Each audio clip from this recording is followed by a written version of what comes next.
Welcome to Prashanti food and recipes. ఈరోజు అందరికీ ఎంతో ఇష్టమైన చిట్టి ఉలవలు ప్రిపేర్ చేసుకుందామండి. ముందుగా మన ఛానల్ సబ్స్క్రైబ్ చేసుకోండి. చూడండి, ఈ వీడియోలో చూస్తున్నా ఎంత బాగున్నాయో. ఇవి మేము చిన్న ఉన్నప్పుడు మా నాన్నమ్మ సమ్మర్ హాలిడేస్కి వెళ్ళినప్పుడు చేసి పెట్టేదండి. చాలా బాగుంటాయి టేస్ట్. మీరు ఇంట్లో ఈజీగా ప్రిపేర్ చేసుకోవచ్చు. చూడండి, ముందుగా చూపిస్తున్నాను నేను ఇంగ్రీడియంట్స్. అన్నం మిగిలిందా ఇలా చేసుకొని ఎండబెట్టుకోండి. దీన్ని ఒక 1 డే మొత్తం ఎండబెట్టుకోండి. తర్వాత ఉలవలు 1 గ్లాసు, దీంట్లో కందులు శనగలు కూడా వేసుకోవచ్చు. 1 గ్లాసు ఉలవలు తీసుకున్నాం. ఫస్ట్ వీటిని ఫ్రెష్గా ఒక 2-3 టైమ్స్ కడుక్కోండి. గాలిస్తారు అంటారు కదా, అలా గాలిచ్చుకొని పక్కన పెట్టుకోండి. చూడండి, ఇక్కడ నేను గాలిచ్చి పెట్టుకున్నాను. ఒక 1 అవర్ బిఫోర్ నానబెట్టుకున్నా. తర్వాత వీటిని ఒక 3 విజిల్స్ వచ్చేంత వరకు ఉడికించుకుందాం. దీంట్లో 1 గ్లాస్కి 3 గ్లాసుల వాటర్ పోయండి. 1/2 స్పూన్ సాల్ట్ యాడ్ చేయండి. ఒక 3 విజిల్స్ వచ్చేంత వరకు ఉడికించుకోండి. మరి ఎక్కువ ఉడికించుకోవద్దు, మెత్తగా అయితే. చూడండి, వీడియోలో చూపిన విధంగా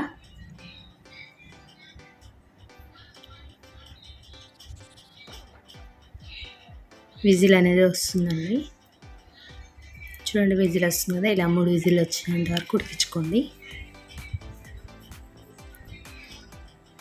3 విజిల్ వచ్చినాక దీన్ని ఒక స్టెయినర్ సహాయంతో ఉడబట్టుకోవాలి. దీంట్లో వచ్చిన రసం ఉంటుంది కదా, ఆ రసాన్ని ఉలవచారు చేసుకుంటారు. చాలా బాగుంటుంది. ఉలవలు అనేది చాలా మంచిది పిల్లలకు. దీంట్లో ఐరన్ పర్సెంటేజ్ ఎక్కువ ఉంటుంది. చూడండి, ఇలా స్టెయినర్ సహాయంతో ఆరబెట్టుకోండి. దీన్ని ఒక క్లాత్లో వేసుకొని కూడా పొడిగా వచ్చేంత వరకు తుడుచుకోవాలి. చూడండి, ఉడికిపోయినాయి కదా మంచిగా. తర్వాత ఒక ప్యాన్ తీసుకోండి, మందంగా ఉండే ప్యాన్ తీసుకోవాలి. వీటిని ఫ్రై చేసుకోవాలి. ఇప్పుడు చూడండి, వీడియోలో చూపిస్తున్న విధంగా ఒక 20 మినిట్స్ టైం పడుతుంది వీటిని ఫ్రై చేసుకోవడానికి. ముందుగా ఉలవలు యాడ్ చేయాలి, ఉడికించినాయి.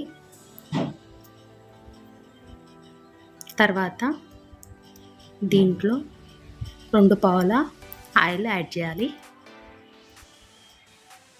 ఉలవలు అనేది డ్రైగా అయిపోయి క్రిస్పీగా వచ్చేంత వరకు ఫ్రై చేసుకోవాలి వీటిని.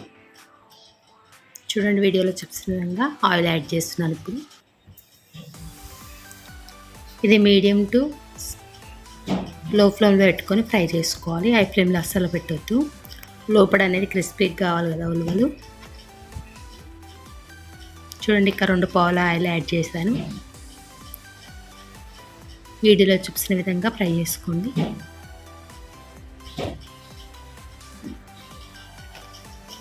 ఎక్కడ స్కిప్ చేయదు. వీడియో స్కిప్ చేస్తే అస్సలు అర్థం కాదు. స్కిప్ చేయకుండా ఎండింగ్ వరకు చూడండి. మన ఛానల్ అనేది యూట్యూబ్లోకి కొత్తగా వచ్చింది. అందరు సపోర్ట్ చేయండి మన ఛానల్ని.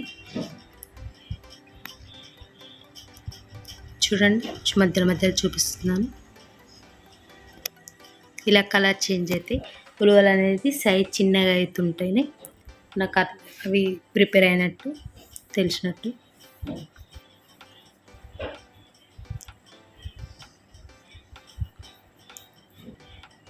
చూడండి, వీడియోలో చూపిస్తున్నా ఒక 10 మినిట్స్ తర్వాత ఇంకా ప్రిపేర్ కాలేదండి. ఇంకొక 10 మినిట్స్ టైం పడుతుంది. మొత్తం ఒక 20 to 25 మినిట్స్ పడుతుంది ఫ్రై కావడానికి. ఎందుకంటే మనం మీడియం టు లో ఫ్లేమ్ పెట్టుకుంటున్నాం కదా, అందుకని టైం ఎక్కువ తీసుకుంటే. క్రిస్పీగా ఉండాలంటే మీడియం ఫ్లేమ్లో లో ఫ్లేమ్లో పెట్టుకుంటే క్రిస్పీగా ఉంటాయి. ఇట్లా కిందికి వేస్తే గిన్నె సౌండ్ రావాలండి ఉలవలు. అలా ఎంతవరకు ఫ్రై చేసుకోండి. ఇక్కడ ప్రిపేర్ అయిపోయినాయి. వీటిని ఒక ప్లేట్లోకి తీసుకొని పక్క పెట్టుకుందాం. నేను ముందుగా ప్లేట్లో యాడ్ చేసుకున్నాము. ఇవి ఎలా వచ్చాయో మీకు చూపిస్తాను. ఒకటి తీసి చూపిస్తున్నాను. చూడండి, ఒక్కొక్కటి.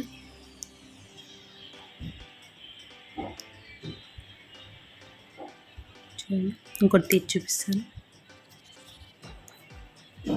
ఇట్లా విరగాలండి. మనం ఉలవల్ని పట్టుకుంటే ఒక్కటి ఇట్లా ఇట్లా క్రిస్పీగా ఉన్నప్పుడు ఇరుగుతాయి. చూడండి, ఇలాంటివి ఇరిగిపోతున్నాయి కదా,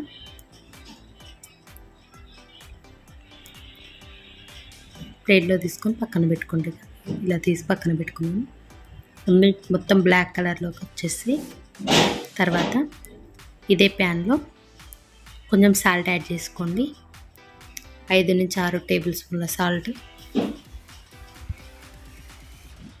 ఈ సాల్ట్ కొంచెం వేడెక్కినాక మనం 1 డే బిఫోర్ ఎండబెట్టుకున్నాం కదా అన్నాన్ని, దాన్ని యాడ్ చేసుకోవాలి. చూడండి వీడియోలో చూపిస్తున్న విధంగా అన్నం అనేది ఎండిన తర్వాత ఇలా ఉంటుంది. దీన్ని ఈ సాల్ట్లో యాడ్ చేసుకోవాలి. మీడియం ఫ్లేమ్లో పెట్టి ఫ్రై చేసుకోండి. డైరెక్ట్ కూడా ఫ్రై చేసుకోవచ్చు, కాకపోతే మాడిపోతుంది. మనం పుట్నాలు అనేది ప్రిపేర్ చేస్తాం కదా, ఇలా సాల్ట్ వేసుకొని ప్రిపేర్ చేస్తారు. ఇలా ప్రిపేర్ చేయడం వల్ల బియ్యం అనేది మంచిగా మగ్గి క్రిస్పీగా వస్తుంది. బొంగులు ఎలా ఉంటున్నాయి అలా వస్తుంది. ఇది ఫ్రై కావడానికి 10 to 15 minutes పడుతుంది.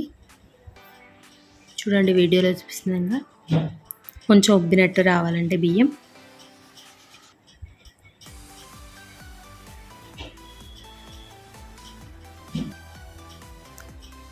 వీటిని ఎండింగ్ వరకు ఇలా కలుపుతూనే ఉండాలి, ఎక్కడ స్కిప్ చేయొద్దు. చూడండి ఎండింగ్లో ఇలా వచ్చింది. ఆల్మోస్ట్ ప్రిపేర్ అయిపోయింది బియ్యం.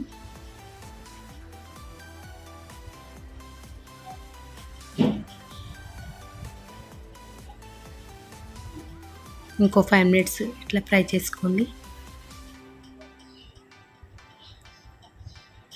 కంప్లీట్ అయిపోయింది. చూడండి కలర్ మొత్తం చేంజ్ అయింది, గోల్డ్ కలర్లోకి వచ్చింది.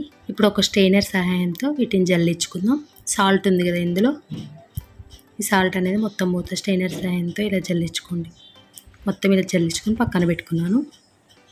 ఆ సాల్ట్ అనేది బ్లాక్ కలర్లోకి వచ్చింది. ఈ సాల్ట్ అనేది పక్కన వేస్టేజ్ అనమాట, పక్కన వేస్తాం. తర్వాత ఇదే ప్యాన్లో దోస గింజలు వీటిని 2 to 3 minutes రోస్ట్ చేసుకోండి.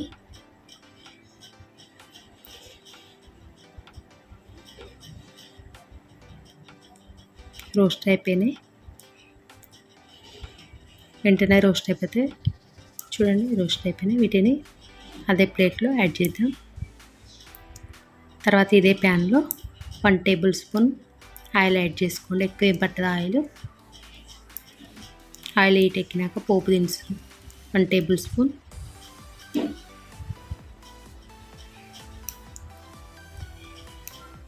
రెండు ఎండుమిర్చి, అవి కొంచెం ఫ్రై కావాలి.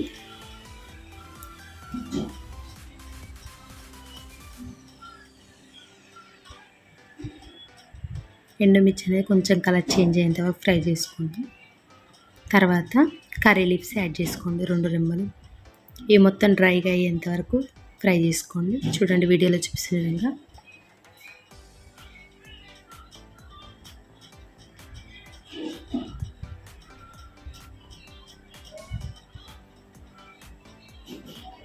చూడండి మొత్తం డ్రై అయిపోతున్నాయి కదా. ఈ టైంలో మనం 1 కప్పు పుట్నాలు యాడ్ చేసుకోవాలి. చూడండి వీడియోలో చూపిస్తున్న విధంగా పుట్నాలు యాడ్ చేసుకోండి. ఆయిల్లో ఇలా ఫ్రై చేయడం వల్ల పుట్నాలు అనేది కొంచెం ఉబ్బినట్టు అయ్యి కలర్ చేంజ్ అయ్యి టేస్ట్ బాగుంటాయి. చూడండి ఎట్లా మగ్గుతున్నాయి, ఫ్రై అయిపోయినాయండి. పుట్నాలు అనేది కలర్ చేంజ్ అయినాయి కదా. ఈ టైంలో కొంచెం పసుపు యాడ్ చేసుకోండి. ఇలా పసుపు యాడ్ చేసుకున్నాక కొంచెం పసుపు ఫ్రై అయినాక 2 కప్పుల బొంగులు యాడ్ చేసుకోండి. మీకు నచ్చితే ఇందులో పల్లీలు కూడా యాడ్ చేసుకోవచ్చు. నేను పాతకాలం పద్ధతిలో చేస్తున్నాను. మా నాన్నమ్మ అనేది ఇలా చేసేది కాబట్టి నాకు ఇది ఐడియాతో చేస్తున్నాను. వీటిని ఒక 2 minutes రోస్ట్ చేసుకోండి. బొంగులకు అనేది పసుపు అంతా పట్టేటట్టు రోస్ట్ చేసుకోండి. చూడండి బొంగులకు అంతా పసుపు పట్టేసింది కదా. ఈ టైంలో 1/2 స్పూన్ కారం యాడ్ చేసుకోండి. ఎక్కువ ఏమి యాడ్ చేయవద్దు కారం. చూడండి వీడియోలో చూపిస్తున్నాగా 1/2 స్పూన్ యాడ్ చేసుకుని, ఇక్కడ సాల్ట్ ఏమి యాడ్ చేయట్లేను, ఎందుకంటే మనం ఆల్రెడీ డ్రై రైస్లో మనం సాల్ట్ యాడ్ చేసుకొని రోస్ట్ చేసుకున్నాం కదా, అందుకే మనకు ఆల్రెడీ దాంట్లో సాల్ట్ ఉంటుంది కాబట్టి ఇక్కడ ఏం యాడ్ చేయట్లేదు సాల్ట్. మనం ఉల్లిగడ్డలు ఉడికే పెట్టేటప్పుడు కూడా సాల్ట్ యాడ్ చేసుకున్నాం కదా, అందుకే ఏం అవసరం లేదు. తర్వాత వీటిని అన్నిటిని ఇందులో కలుపుకోండి. ఈవినింగ్ టైం స్నాక్స్ సూపర్ ఉంటాయండి ఇవి. నేను చిన్న ఉన్నప్పుడు కళ్ళులో తినేవాళ్ళం. ఇవి చాలా బాగుండేది. ఇవి ఎంతమందికి ఇష్టం కామెంట్ బాక్స్లో కామెంట్ చేయండి.